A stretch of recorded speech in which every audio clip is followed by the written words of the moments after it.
This is a presentation of BSRN, Box Studios Radio Network.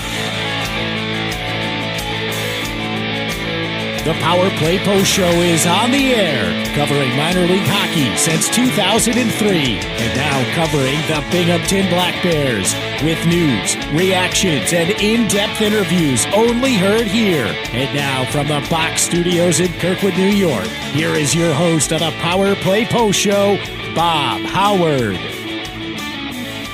And welcome everybody to another edition of the Power Play Post Show. This is the show for April 7th, 2024. This is season 13 of the Power Play Post Show. This is episode number 36 and episode number 421 of the long-running podcast that is the Power Play Post Show. Welcome everybody to the show. It is about 4 o'clock in the afternoon here on Sunday at Box Studios in Kirkwood, New York. And I am recording this and putting this together before the Watertown Wolves game tonight. Now, this game doesn't really matter too much to the Binghamton Black Bears. There are things that are a little bit out of reach, like getting number one in the whole league. I'm not saying it's a throwaway game for the Binghamton Black Bears tonight, but it's not something that I'm going to wait until after the game to record the segment and get the show up. Because I think the more important thing from this weekend is really the two games against Danbury. Now, they played very well against Danbury in both games. I think defensively, this was the best two-game set that we've seen defensively from the Binghamton Black Bears all season long. And you heard that. That's right. I said the best defensive play from the Binghamton Black Bears, goaltending, defensive men, and even forwards that are coming back and helping out. And, you know, sometimes you got to scoop up the rebounds and get it away from your goaltender because your goaltender is not always going to be able to freeze the puck.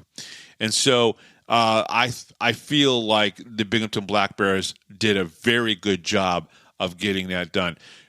Saturday night was a very special night for people who have been around Binghamton hockey as long as I have. Seeing Steven Scheimer go into the Binghamton Hockey Hall of Fame or Kirk Kleinendorst go into the Hockey Hall of Fame the Binghamton Hockey Hall of Fame is pretty special. I was on the ice taking some pictures and pictures that we'll be putting on binghamtonhockey.net over the next week or so and sharing with everybody on Facebook as well, which we've already done a couple of the pictures and gotten them up there. But great night. And the Binghamton Whalers throwback jerseys were just beautiful. And I think some of the highest numbers that the Binghamton Black Bears have gotten in the auction. I know that Fitzy's went for $2,200+. Nolan Egbert, who had a phenomenal game on Saturday, his went for over $1,200.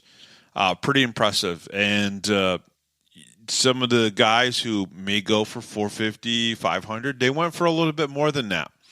And I think these were just great jerseys. The Binghamton Senators put out a green jersey, green with the white logo for the Binghamton Whalers, and it's gorgeous. It's a beautiful jersey. I have one in my collection.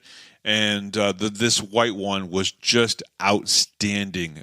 Stick taps to EJ and Andreas for putting that together. And I think probably, and I'll get to the normal part of the show here. I seem to be opening up with monologues these days. But I just want to say that, and I said this in my day after game report from this morning or this afternoon when I got it out. And I want to reiterate this. The Black Bears didn't put any advertising on this jersey. They did not put any Black Bears badges on this jersey. This is a true throwback to as close as you could get to what the Binghamton Whalers would have worn at different times in their 10-year history. To me, and Andreas, if you listen to this, Brooks Hill, if you listen to this, EJ, if you listen to this, but more importantly, Andreas makes the decisions here, right? Trevor is part of the decision-making as well with the Black Bears. But The fact that you guys did not put any advertiser on this jersey, the fact that you guys did not put the Binghamton Black Bears, which we are grateful that the Black Bears are here. Don't take this the wrong way. You made that jersey very special for every single fan and every staff member that got one. For the players that ordered one, I spoke to Liam Anderson after the game. He ordered one for himself. Sam Levecchi was posting pictures of his.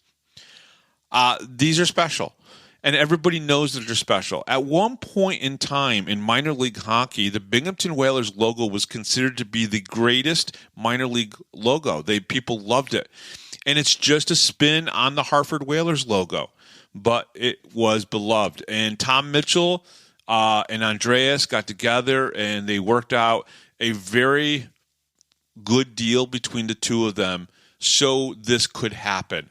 And thank you to Tom Mitchell as well. But Andreas, the fact that you kept advertising off and you kept the Black Bears logo off of it makes this jersey so special. The fact that you honor Binghamton hockey history the way you did last night is remarkable. It's amazing, and much respect, stick taps to you as well. So the Black Bears did a phenomenal job. All right. Let's get to the written script of the podcast, and we'll get moving on. The Power Play Post Show is on Spotify, Apple Podcasts, Pocket Casts, Amazon Music, and iHeartRadio. Just search Power Play Post Show on whichever platform you listen to your podcast and subscribe. Please join the Power Play Post Show Facebook group. Hey, Justin Samaro just joined a couple days ago. Just go to Facebook and search for the Power Play Post Show and share this with any of your friends.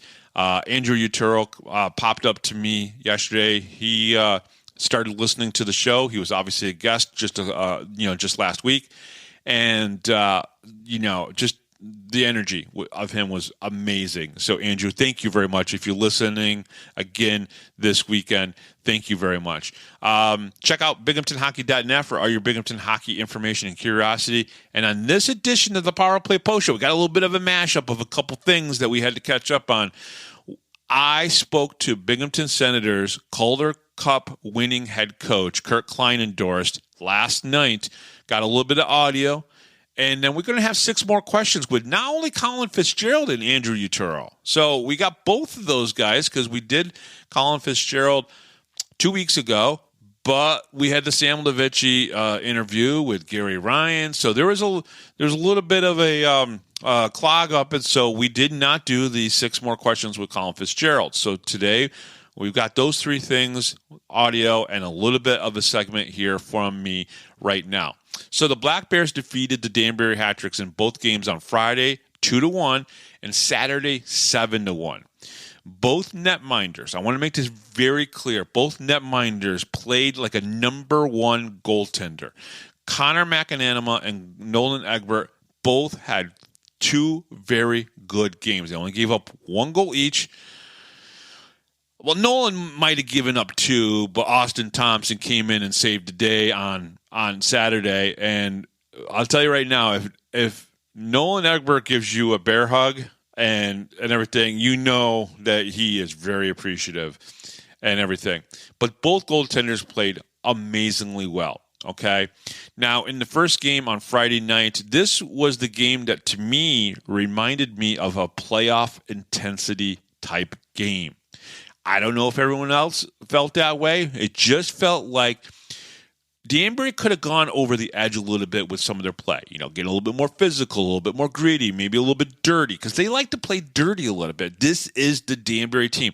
And you have to respect the fact that even without Daniel Ansbury and Dustin Jesso on the team, they can still play a little dirty. They can get a little greedy, a little gritty and everything. And that's okay. Not every team does that. Binghamton doesn't do that all the time. There are games that they've played against teams like Carolina. Most of the games against Carolina were not dirty. There's not this hated stupidity that happens between them. Not like what happened this past weekend between Watertown and Elmira, where everything just got so crazy and you had 8 people suspended. And Binghamton doesn't play that way unless someone goads them into it. And I do feel that sometimes we get goaded into retaliating and doing stupid things that make us, do bad things. So, but in this game against Danbury on Friday night, I just felt it looked good. Now, I talked to Coach Sherwood. He sent me some quotes, and I think he felt he wanted to see more out of his team, that they didn't win enough battles. I thought they won an appropriate amount of battles. When you win a game 2-1, the other team is probably playing well, and I thought Danbury played well on Friday. Now, Johnny Ruiz was the only one to get a goal from Danbury on Friday night, right? He got that 16:30 into the first period. So we go into the second period, and we start off pretty quickly. Cameron Clark gets a goal. Great. I think it was a shot by Connor Smith that hit Cameron Clark in the wrist. I believe it was the wrist. And you could see him trying to shake it off and everything. But that was at 1:41. So we were tied up, right? And I honestly said to people, I feel like the rubber goal is going to be it. So in other words, 1-1 period, 1-1 the other period, and I think that the Black Bears with Tyson Kirkby, if you watched that game on Friday and you saw what Tyson Kirkby did in front of the netminder for Danbury to score that goal, you see he was determined.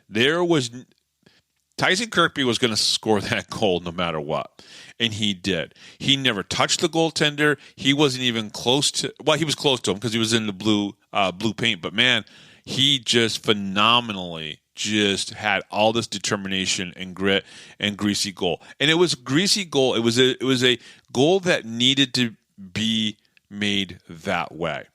But it was an impressive game for the Black Bears, and I thought Danbury played well as well. Now, Connor McAnanama, he saved 30 of 31 shots. Only gave up one goal, had a save percentage of .968 in the game. Just thought he was awesome. And great game, another win.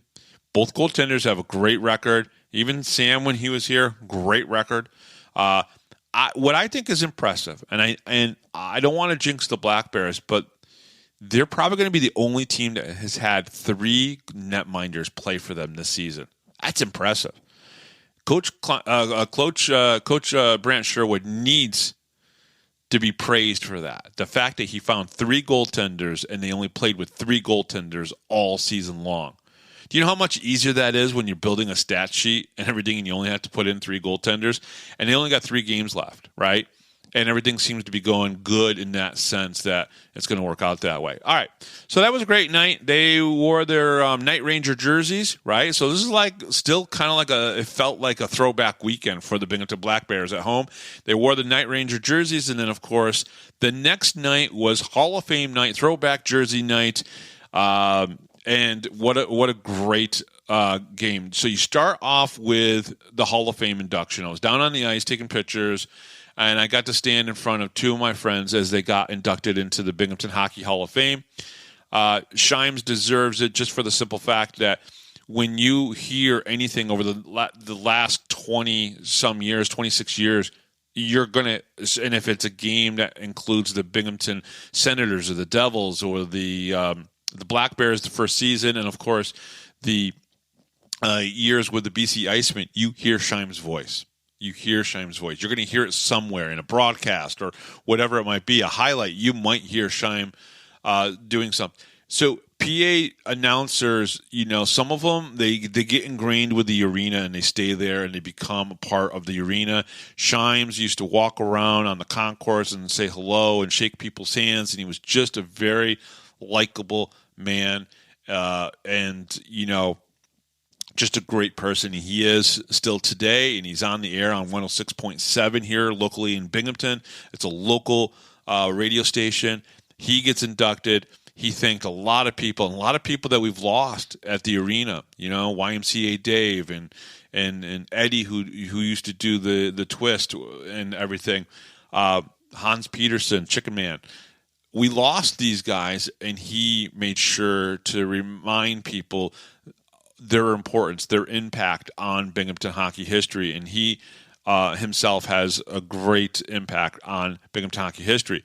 Then the head coach, Kurt Kleinendorst of the 2011, 2012, and 2016-17 team for the Binghamton Senators, won the Cup in 2011. He gets inducted into the Hockey Hall of Fame. I got some words with him afterwards, had a nice private 20-minute chat with Coach. He means the world to me. There's a lot of things that I've learned from him by just listening to him talk about games that you can take into real life. He just wasn't a hockey coach. He didn't just teach people how to play hockey. Because a lot of times when you're a pro, you already know how to play hockey. Some of the things that he said, some of the words that he would say wasn't necessarily about hockey. They were about life and how you could handle situations. And how you handle situations is a big part of how you perform in whatever position, in whatever field that you work in.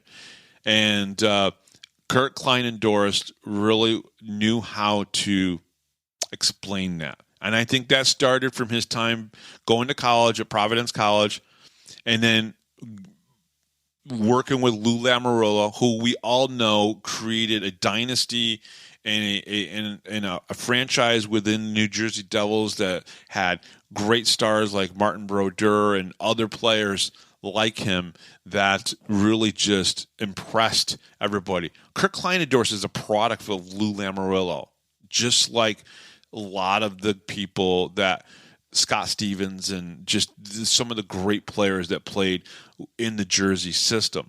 So he's a product of that. Lou is a big part of what Kurt is. And, Kurt growing up in Minnesota, Grand Rapids, Minnesota, and just, he's in the Hockey Hall of Fame in Grand Rapids. He's in the Hockey Hall of Fame at Providence College and now here in Binghamton. And you just don't, you can argue his success in certain places hasn't been the greatest. He did win an under-18 world championship, right? Very impressive. Then he came and won the Calder Cup Championship. His playing career wasn't what. But people don't put people into the Hockey Hall of Fames in their cities or in their locations just because you win or you win championships. Sometimes it's the relationships that you make and the connections that you have that and the memories that you've made with people, sometimes off the ice, that matter just as much as the on the ice. So that was great. We got through that, and then the Black Bears had to play a game, right? All of that, and the Black Bears had to play a game. So in the first period, the Black Bears score 3 goals, right? They get up really quick and fast on the Danbury Hat tricks. They were wearing these beautiful Binghamton Whaler jerseys. They called themselves the Binghamton Whalers, and it was just amazing. The logo was all over the place in the arena, and they did such a great job. Josh down in the video room, they did such a good job, as well as EJ and getting all the graphics right and everything. It was beautiful.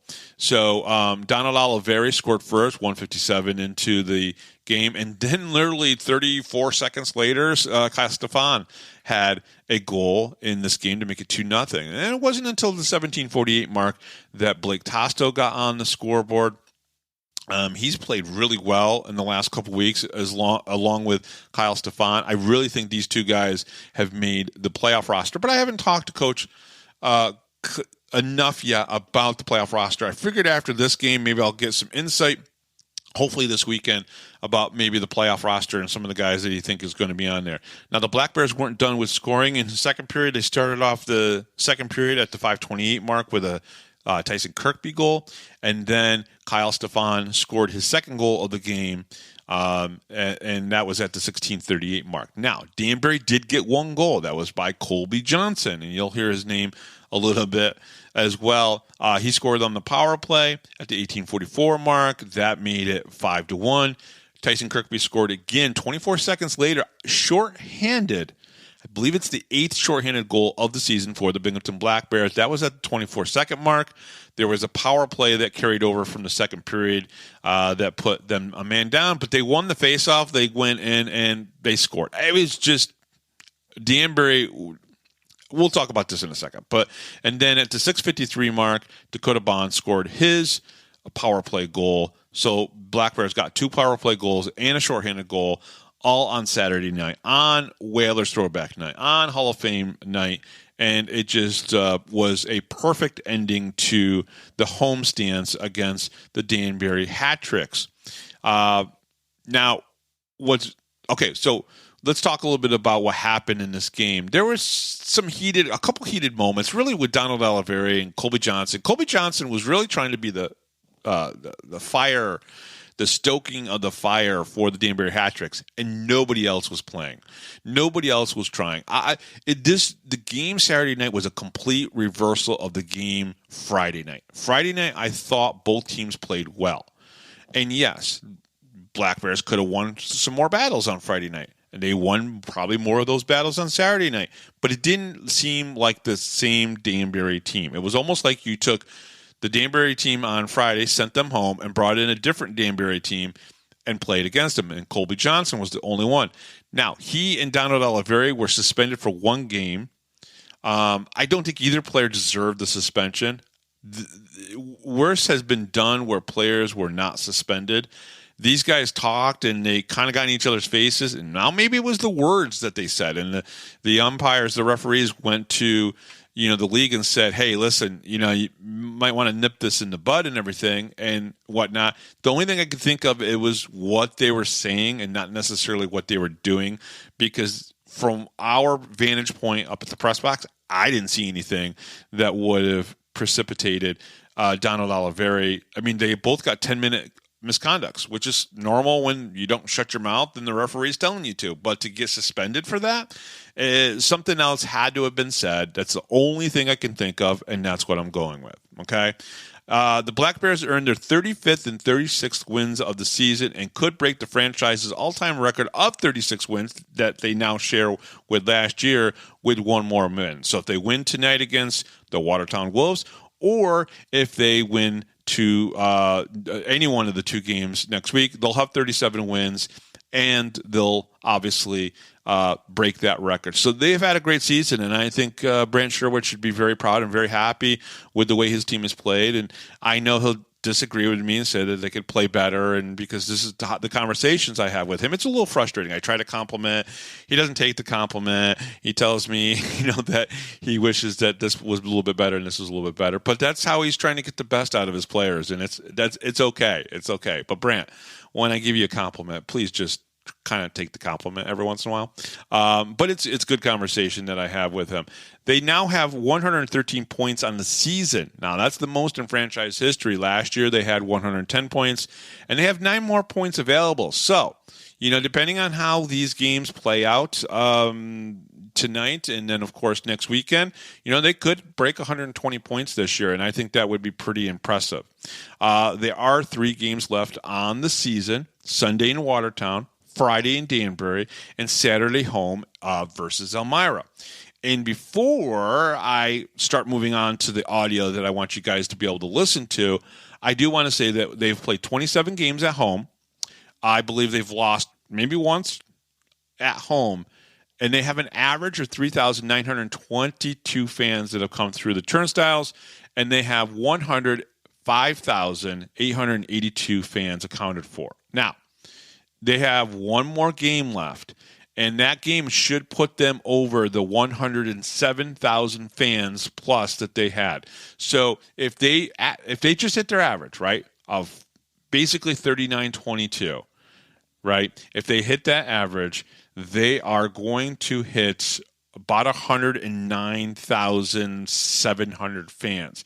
So I personally hope they can get close to the sellout, because if they can get close to the sellout, they might hit that 110,000 mark. Okay, so it'll be interesting to see if they can do that. They really only need to hit like 4,118 fans, right? So if they can get over 4,200 fans, they secure 110,000. Now, Baton Rouge has 2 games left on their homestands. They're at 95,000 fans. So there's a good chance that if they just hit their average of 3,800, they will also break the 100,000 mark. That will be the most fans easily this year that have watched FPHL hockey. There's more wins. It's just been good. I'll talk more about that on Wednesday when we preview the upcoming weekend and maybe even start to look at possible playoff scenarios. Right now, of course, the Binghamton Black Bears could face the Elmira River Sharks, and I think Tyler Jurich and MJ Merkel would just love that. Be a thorn in the side of the Binghamton Black Bears. Either way, so here's what we're going to do. The first thing that we're going to get to Colin Fitzgerald, 6 more questions with Colin Fitzgerald out of the way, because it's been a couple weeks, right? And I want you guys to hear that. After that, you're going to hear from Coach Kurt Kleinendorst of the 2011 Calder Cup Championship and now current Binghamton Hockey Hall of Famer. And then we'll end our show with Andrew Uturo. So that audio is all coming up next. Won't be that long, which is kind of nice and everything. But all 3 of those segments are pretty short and everything. And I'll probably be talking with Kurt Kleinendorst sometime this summer for a little bit longer interview to talk about some of the things that maybe he and I talked about a little bit off the air, about his career and some of the things that he's done and what he's doing now. So that'll be pretty awesome as well. So when we come back here after this break, we'll be talking with Colin Fitzgerald. 6 more questions with Colin Fitzgerald when we come back right here on the Power Play Post Show. Hi, this is Don Biggs from the 92-93 Binghamton Rangers. Hi, this is Brandon Buczynski. This is Grady Wittenberg, the voice of the Binghamton Senators, and you're listening to the Power Play Post Show.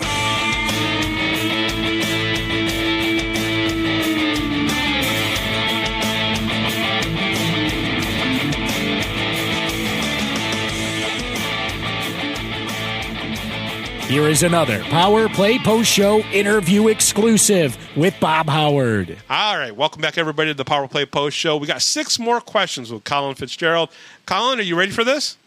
Let's do it. All right, number 1. To this point in your hockey playing career, what has been your greatest achievement?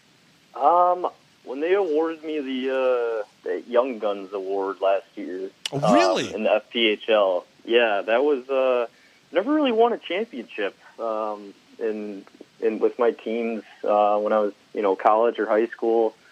So, that Young Guns Award was kind of cool because I didn't really think anyone in the league was... paying attention to you? Yeah, paying attention to me, exactly. So it was cool to see that, other coaches from other teams voted for me, and, that was cool. Okay, number 2. Are you a Nintendo, Xbox, or PlayStation player, and what is your go-to game? I am an Xbox player, okay, and my go-to game is, I got a couple. Right now, I'd say MLB The Show, since the new one just came out. Phenomenal. Great choice. I love it. I play it as well, but not on the Xbox. So, all right, number 3, are you a rock, country, or hip-hop artist? Or I'll even throw EDM in there because a couple of the guys have already said EDM. Music lover, and who's your go-to artist if you can pick one of those? Definitely a rock and roll guy. Cool. Attribute that to my parents. They're baby boomers, so that's the music I've grown up on. And I'd say I got a couple favorites, but one of the probably people don't pick often is a band called Styx. They're originally from Chicago. Absolutely, Styx. Domo Arigato, Mr. Roboto. Yes, love all that. Yeah. Love all that stuff from the 70s and the early 80s from Styx. It's a great choice. I will accept that answer, sir. All right. Number 4. Who is the funniest guy in the locker room? And I'll let you pick somebody from Huntsville or somebody from Binghamton. Okay. I'll give you both. Okay. Huntsville is a guy named David Thompson, number 13 there. He's played in the Coast before. Hilarious guy. Super good dude. Mm-hmm. Miss him a lot. Binghamton, there's a couple characters on Binghamton. I haven't got to know him that much, but we were D partners in Danbury.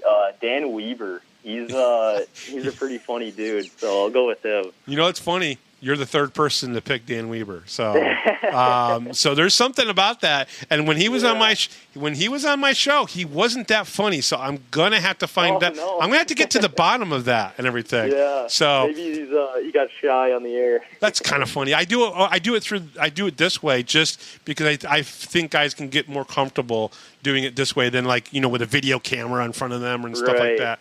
All right, number 5. What is your go-to cheat meal or snack that you would say is not in your normal diet? Oh man. Something that you like, but you don't normally eat it because it's not good for you, and then you go to it every once in a while. I mean, is pizza too generic of an answer? No. If that's not something you eat on a regular basis because you're a professional athlete, then absolutely. Now, is there a place in Binghamton that you've gone outside of the Pizza Huts and the Domino's and stuff like that you really enjoyed the pizza at? The New York Pizzeria. Oh, yeah. Love the pizza from there. Yep, absolutely. Okay, number 6. This is the fun one. This is the one that I always enjoy hearing people's answers on. A zombie outbreak has happened, and you are locked in a hockey ice arena, okay? Who is the one person, dead or alive, that you would want there with you? My mom. Really? 100%. Really? Yeah. It's okay. It's okay to say that you're a mama's boy. I mean, it's okay. Oh, yeah. I was too. Don't worry. Definitely. Don't worry. Yeah. That's awesome. Happy to be here in Binghamton, but can't wait to get home and to be back with mom and dad for sure. Let me ask you this. Hockey families have been so important for hockey players. How important has not just your mom and your dad, but your brothers been when it comes to you being a hockey player? Because it's one of the sports that I've said multiple times. If from the time you start in mites all the way up to even high school hockey or travel hockey before you go away to junior hockey or college hockey and stuff like that, it's always about the family. Your mom or your dad are driving you everywhere. Yeah, I wouldn't have been able to do any of this without all of them, brothers included. Yeah, the hours they've put in, like you said, driving, the sacrifices that they've made.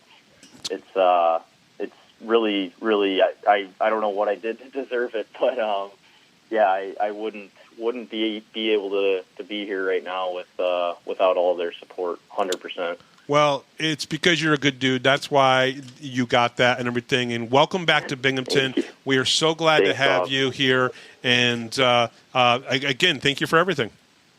I appreciate it, Bob. Happy to be back, and let's go win the championship. All right, and we'll be right back right after this, right here on the Power Play Post Show.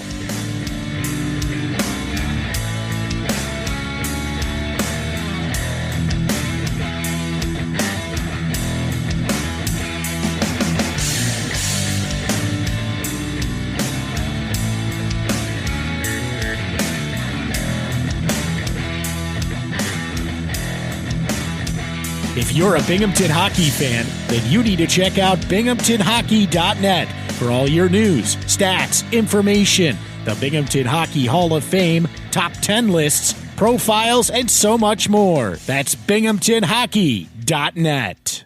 You're listening to the Power Play Post Show. Coach, April 6, 2024, you are now in the Binghamton Hockey Hall of Fame. What are your thoughts? Yeah, it's so neat. It's another one of those surreal moments. Like, you have a few in your life. One of them for me, obviously, the birth of children is pretty surreal. When we won the championship in Houston after Game 6, it's really hard to explain, what that feeling is. And unless you've been there, you probably can't really appreciate how you feel.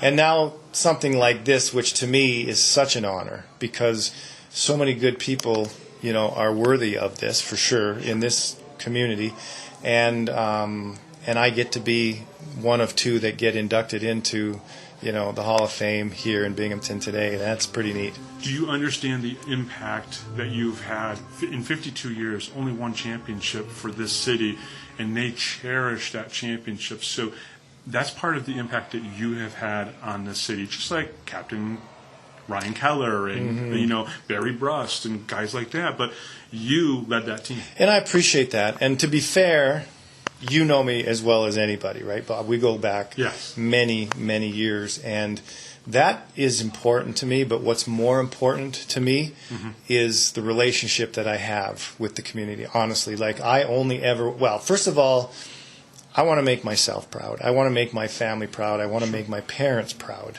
I mean, those things trump everything. But being here as the head coach of Binghamton, like for me, it was, I wanted to make Binghamton proud as well, and I wanted to, and I know that I did. I had such wonderful conversations, with people just pumping gas. Yeah. You know, hey coach, don't worry about last night. You know, hey coach, great game last night. You know, and when you're winning, it's easy. When sometimes you're not winning, it can be very difficult. But I mean, for me, that's what's the most important. But I'm just ecstatic about tonight. This is an unbelievable honor, and it's something that they'll never take it away from me, and I'll never give them a reason to. You also were inducted into the Providence College Hockey Hall of Fame. So, I mean, you've been bestowed these honors I've been a few lucky. different times. I've been lucky. Won the championship, the under 18 team, world championship, the Calder Cup. You've done pretty well for yourself. Would you not say? Yeah, my parents did really well. Yes. You know what I mean? And I had some wonderful coaches early on, and to be fair, I got the hat trick because Grand Rapids Hockey Hall of Fame as well. So I've been. Did not realize. Again, that's. Maybe that's. I like that. A little bit of bragging from you. I was going to say that. Maybe that's a little too self-gratification. We don't get that from you much, Kurt. I love that. But you're a reporter. You want the facts, right? It's true. So yeah, I got the trifecta, and if you don't think I'm proud of that, I mean, you can think again and again. I absolutely loved my time. Why do you think I came back? Yeah. We don't want to look back, and my kids don't allow me because I don't allow them to look back. But we're all human. And every once in a while, I catch myself thinking, damn, I wish I had just stayed after that second year. And, because a big part of it, Bob, it's really the connection and the community for me. And I really appreciate Binghamton. Let me ask you this question. You go in along with Steven Shimer. Mm-hmm. How much do you remember? When you were on the bench and you're trying to coach, did you hear Shimer's voice? His energy. His energy? Yeah. So you guys felt that? Yeah, and I felt it out there today, too. Oh, yeah. You know what I mean? Like he cried on my podcast this week. He brings energy, and, to be fair, we've all, that's over 10 years ago, and, we've all put on a few years and probably a few pounds, too, right? A few more gray hairs. Are you watching me, Kurt? I mean, come on. Of course, I remember Steve, but when they put his picture up on the Jumbotron, that was that's a take me back 10 years moment, because that's the picture that I remember. That's the look of Steve that I remember. And I also do remember the voice, and I remember the energy in the building in the finals, right? It just kept getting more. You didn't think there could be any more. I swear to gosh, I think Tom Mitchell was selling tickets up in the rafters. I mean, you couldn't get more people in this building. It was electric. It was amazing. Your coaching career is winding down a little bit, so I want to ask you this question. Did you hear the chants, "You can't hack it, we want the cup"? Yeah. Did you guys hear that on the bench? I mean, What about the sign? What about the sign? Houston, we have a problem. Oh, Houston, we have a problem. How can you forget that? So Of course. So you guys were able to stop for a second and look around, because that's hard to do. Yeah, you're very focused on the bench, but you still hear. Yeah. Right, and of course you don't. I'm not in that moment. Not that you can't acknowledge that, right? But I'm not acknowledging that in that moment. I'm going to stay. I'm hearing it, but I'm dialed in, and I don't want my players to let their guard down, so I'm not letting my guard down. But absolutely, you do notice it. So where's the plaque going to go? At the house, is there a trophy room? I talked about my wife of 38 years, Dion, right? And how she's my rock, and you don't do what I've done and move around the way we've moved around without a rock in your life. Right. So you know where it's going to go? Where? Wherever she wants it to go. Happy wife. It's probably going to end up in the garage. I'm not going to lie to you.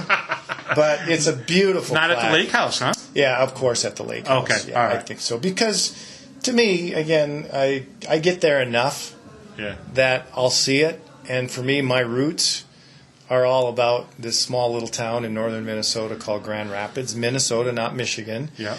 And that's where this all started. Tonight they are wearing throwback Binghamton Whaler jerseys. You obviously remember the Hartford Whalers. 10 years of my brother. Yes. My brother played here for the Binghamton Whalers. He did. Yeah. His best run in the NHL was with Hartford, and I'm very proud of him for that. But yeah, Scotty played here. So he wore a jersey very similar to those out there. I'm sure he did. Yeah. I'm sure he did. So that's very cool. Yeah. Coach, thank you so much. Yeah, it's my pleasure. Been a pleasure to talk to you. Hopefully I can reach out to you and get a little bit more time with you later on. Absolutely. Awesome. 100%. You're listening to the Power Play Post Show.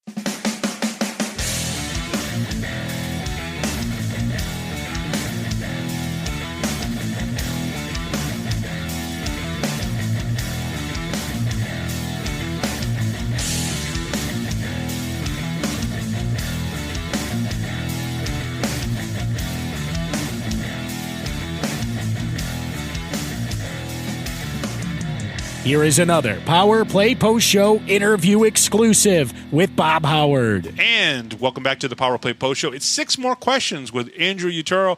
Andrew, are you ready for these? Yeah, I'm ready to go. All right, perfect. Number 1, to this point in your hockey playing career, what has been your greatest achievement? And I have a feeling it might be last year's playoff run, but go ahead and what is your number 1 achievement that you've done in your hockey career so far? Yeah, I think you said it right there. It's obviously winning the CCHL championship with the Ottawa Junior Senators, and getting to play in the national championship. But a close second would be playing for this team and fulfilling my dream of playing pro. How important is the experience that you get from playing in a championship game like that for the CCL? It was awesome. I was fortunate to score in Game 6, which was in front of a packed crowd, which is awesome. And then getting to go to, Alberta area and to play. And, it was a lot of fun. Awesome. All right, number 2. Are you a Nintendo, Xbox, or PlayStation player, and what is your go-to game? I'm a PlayStation guy, but recently I've been playing, I play all the sports games. I'm not much of a first-person shooter guy or anything like that. Sometimes play Fortnite, but yeah, MLB The Show and NHL and Madden, those kind of games are my forte. There's a couple guys on the team that like to play MLB The Show, so... Yeah, I think Dyson's big into it. So yeah, I love that game. I've enjoyed MLB The Show for like 15 years. I mean, it's just it's one of the best. And you can be a hockey guy and love a baseball game. It's okay. Oh yeah. I totally agree. Fun. Yeah, I'm on board with that 100%. All right, number 3, are you a rock, country, or hip-hop? And I'm going to add EDM because some of the guys have said EDM and rap, together and everything. Music lover, and who is your go-to artist? Oh, that's a tough one. I love, hip-hop and rap at a certain time. But I also love EDM when it comes to, like, parties or get-togethers or kind of like, social gatherings. But my favorite right now is country. I love Morgan Wallen and Zach Bryan and those artists. When you're driving home after work or something, just pop on some country on the open road. It's fun. I love it. Nice, very very cool. Okay, who is the funniest guy in the locker room? Oh, another tough one. I would say, I'm going to say Dan Weber. He always knows how to make me smile, and he just says some goofy stuff, but just his smile and his jokes just make me laugh. Okay, he was on the show. He was so straight-laced. I am going to have him back on and just start getting him to crack, some jokes or whatever, because he was so straight-laced on the show and everything. But I've heard this now from 4 of you guys that Dan Weber was the funniest. And it's hard to explain. Like, I think he must just need to open up a little bit. I could see where he could be straight-laced, but yeah, once he opened up, he just says some very funny things. Honestly, a new player that's hilarious that gets me laughing, Brody Thornton. Really? He is the funniest guy. I sit next to him in the locker room, and I have had more laughs the last week than probably because of Brody. That's awesome. That's awesome. All right. number 5, what is your go-to cheat meal or snack that you would say is not in your normal diet? What's that one thing that you crave once in a while that you're like, well, I probably shouldn't eat this, but I'm going to? Yeah. Oh, that's another good question. Probably, I love some ice cream. But honestly, I had it for like the first time the other day, and it's really good. I don't know if you ever heard of them, toaster strudels. Yes, absolutely. Yes, I had one for breakfast the other day, and it was unbelievable. It brought me back to, when I was a kid. Okay, so. Who introduced you to toaster strudels? Somebody in Whitney Point, right? No, yeah, like legit. I saw them at the grocery store, and I was like, you know what? I haven't had one of these in so long, and I had one for breakfast, and it was unbelievable. That's pretty awesome. So, yeah. All right, number 6, and this is the fun one. A zombie outbreak has happened, and yes, it's going to happen. I promise you. And you're locked in an ice hockey arena. Who is the one person, dead or alive, fictional or non-fictional, that you would want there with you? Probably, and it's crazy to say this, but I watched this movie for the first time this summer with my dad. Mm-hmm. He's a big 80s fan. John Rambo from the Rambo series. Yes. I watched that movie, and it was I was on the edge of my seat. It was the coolest thing in the jungle where he takes down all of those army guys. Yep. It was a great movie. Sylvester John Rambo. Yeah, Sylvester Stallone actually wrote the movie, right? Yeah. Oh, I bet. Yeah. That's he starred in it, and it was amazing. Yeah, so. That's totally him writing that movie. And oh man, your dad loved that movie. Your dad's got good taste because I love that movie too. Someone also said The Terminator for that question. Oh, that's a good one. And I was like, oh yeah, because that's my favorite action film series of all time is Terminator. I just absolutely loved it. I love the concept of, going back in time to try to take out the person that's going to save humanity in the future. It's just, I don't know. I'm just a little dork like that. But hey, so am I. I love that stuff. Perfect. Andrew, thank you very much again for answering our 6 more questions. We really appreciate it, and good luck the rest of the season. Thanks, Bob. I appreciate it. Awesome.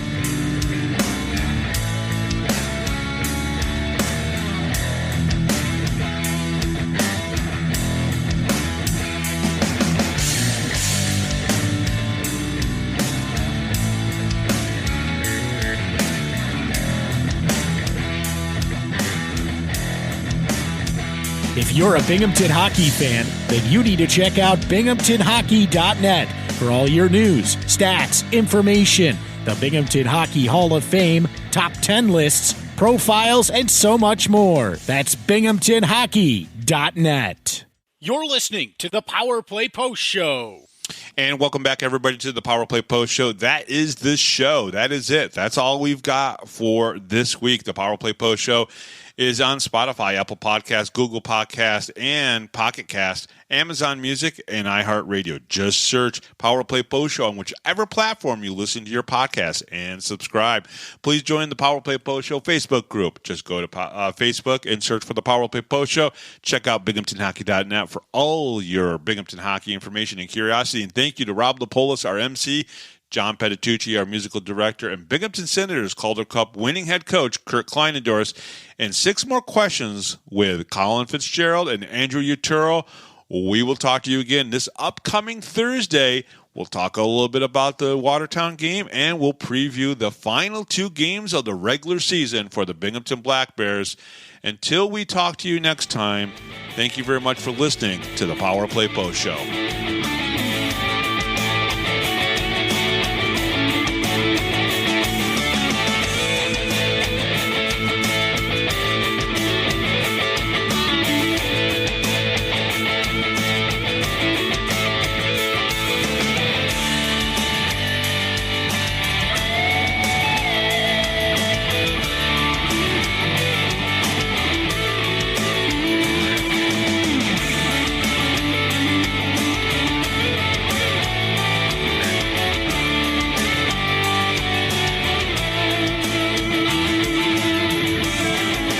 Thanks for listening to this edition of the Power Play Post Show. Be sure to tune in next week to the Box Studios Radio Network for all the latest Black Bears news and interviews from around minor league hockey. The Power Play Post Show would like to thank John Patitucci for all the music you hear on the show. You've been listening to the Power Play Post Show.